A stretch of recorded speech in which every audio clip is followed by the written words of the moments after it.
నమస్తే. Welcome to Andhra Prabha. So, police అధికారుల మీద గానీ, లేదా రాజకీయ నాయకుల మీద గానీ, సాధారణ మహిళలు లేదా పెద్ద స్థాయిలో ఉన్న మహిళలు కేసులు పెట్టడం ఈ మధ్య సర్వసాధారణం అయిపోయింది. అండ్ అదే విధంగా చూసుకుంటే మనకి పంజాగుట్ట పోలీస్ స్టేషన్‌లో ఒక కేసు నమోదైంది. బీఆర్ఎస్ మాజీ ఎమ్మెల్యే రేగా కాంతారావు తనని వేధించాడని, ఇంటర్వ్యూ పేరుతో ఇంటికి పిలిచి లైంగిక దాడికి పాల్పడ్డాడని చెప్పేసి బాధిత మహిళ ఆరోపిస్తూ కేసు పెట్టిన పరిస్థితి కూడా మనం చూస్తున్నాం. అండ్ బాధిత మహిళ ఎవరైతే ఉన్నారో తనని ఇంటర్వ్యూకి అని చెప్పేసి తన ఫ్లాట్‌కి పిలవడం జరిగింది. అండ్ ఫ్లాట్‌కి పిలిచిన తర్వాత తనని లైంగికంగా దాడి చేశారు. అండ్ తనకే తెలియకుండా తన ప్రైవేట్ పార్ట్స్ వీడియోస్ అన్నీ కూడా తీసి తనని బ్లాక్‌మెయిల్ చేయసాగాడు అని చెప్పేసి కూడా రేగా కాంతారావు మీద ఆరోపణలు చేస్తున్నది బాధిత మహిళ. అండ్ బాధిత మహిళకు కూడా రేగా కాంతారావు గారు మాట ఇచ్చినారు, నన్ను పెళ్లి చేసుకుంటాను తర్వాత అని చెప్పేసి కూడా ఒక మాట ఇచ్చినారు అని చెప్పేసి కూడా బాధిత మహిళ మాట్లాడుతున్న పరిస్థితి. బాధిత మహిళ ఫోటోలు వీడియోలు అన్నీ తీసి కూడా రేగా కాంతారావు తనని బ్లాక్మెయిల్ చేయసాగాడని కూడా బాధిత మహిళ ఆరోపిస్తున్న పరిస్థితి.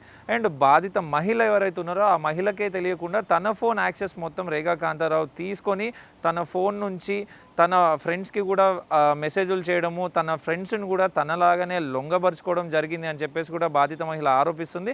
అండ్ తనలాగానే తన ఫ్రెండ్స్ కూడా తన చేతిలో మోసపోయారు రేగా కాంతారావు చేతిలో అని చెప్పేసి కూడా బాధిత మహిళ చెప్తున్న పరిస్థితి.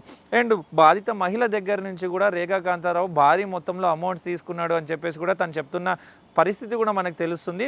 రియల్ ఎస్టేట్‌లో పెట్టుబడి పెడతాను, భారీగా అమౌంట్ రిఫండ్స్ వస్తాయి మనకి అని చెప్పేసి కూడా బాధిత మహిళని నమ్మించసాగి తన దగ్గర కూడా అమౌంట్ వసూలు చేసినాడు అని చెప్పేసి కూడా బాధిత మహిళ ఆరోపిస్తున్నది. చూడాలి ఎంతవరకు నిజం ఉంది ఏంటి అనేది కూడా వేచి చూడాల్సిన పరిస్థితి.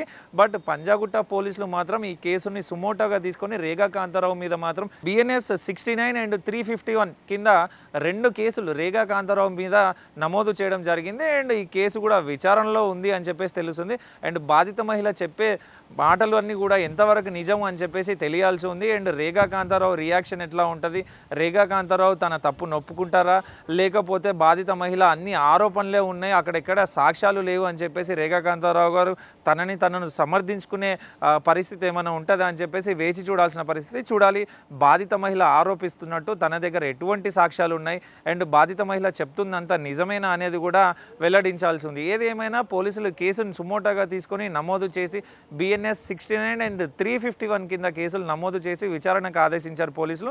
చూడాలి కేసులో ఎంతవరకు నిజాలు తేలుతాయి అని చెప్పేసి. కెమెరామెన్ నరేష్తో మల్లేష్, ఆంధ్రప్రభ, హైదరాబాద్.